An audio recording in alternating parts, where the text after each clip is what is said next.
Beckles in Suffolk. Go ahead, James. Thanks for hanging on.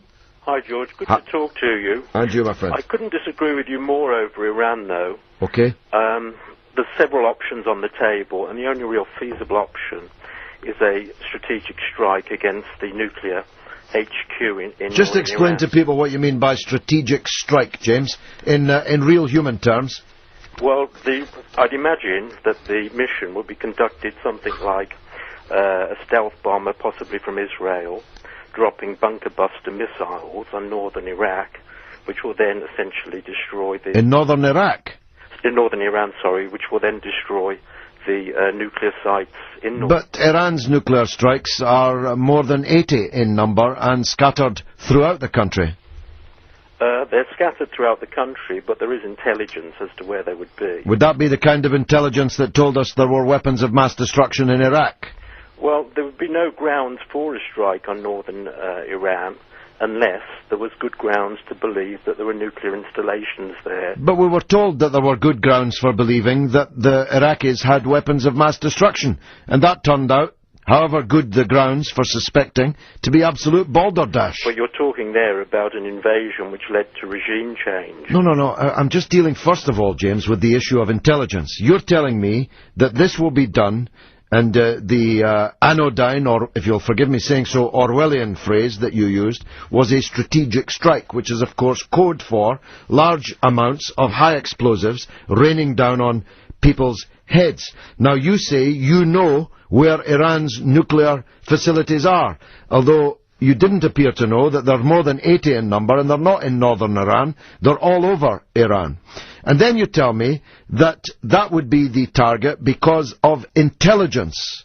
Now, I'm sorry, James, but there will be people listening to this who don't know whether to laugh or cry at somebody like you, an intelligent man, coming on and repeating the mantra about intelligence when you know what you know now about the intelligence that led us into the disaster in Iraq, James.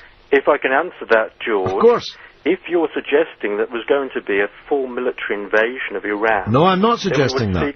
James, I'm not suggesting that. But what I'm telling you, and I promise you on this, and I hope you never have to phone me up and say that I was right. I'm promising you this. Do not imagine that Iran will treat a strategic strike any differently from a full-scale invasion. Trust me on this, James. I know what I'm talking about. If we bomb Iran, Iran will bomb us back.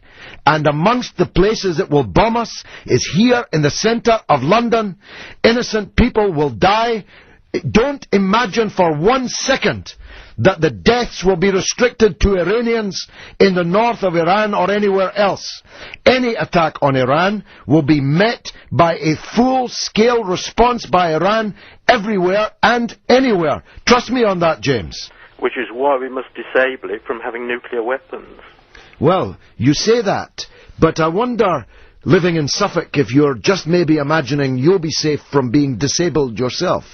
But let me tell you, as someone who lives in London, who represents 100,000 souls in London, who lost constituents the last time an underground train blew up, let me tell you, there'll be a lot of disabled people in London in return for your disablement of Iran's nuclear power plants, which are absolutely legal, which they have as much right to develop as we do, and any attempt to bomb Iran, which you're attempting to sanitize with all your military talk, any attempt to bomb Iran will not be one strategic strike on one place in the north of Iran. It will have to be hundreds of strategic strikes on more than 80 places, even if it's only restricted to the nuclear plants. And there's every reason to believe, in the wake of the American statement, criminalizing, making terrorists of the Revolutionary Guard in Iran,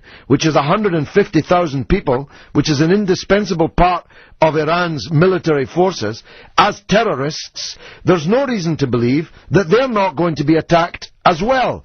And I'm telling you, James, and you seem strangely unmoved by it, Iran is not a broken-backed country.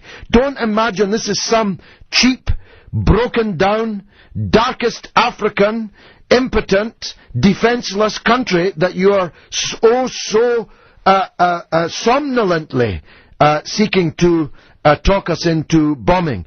Iran will respond ferociously everywhere if we attack Iran. Self-defense, James? The real nightmare scenario is the prospect of mullahs in Iran having weapons. Well, tell me, James, why is that more of a nightmare scenario than Ariel Sharon having hundreds of nuclear weapons? Or George Bush having thousands of nuclear weapons?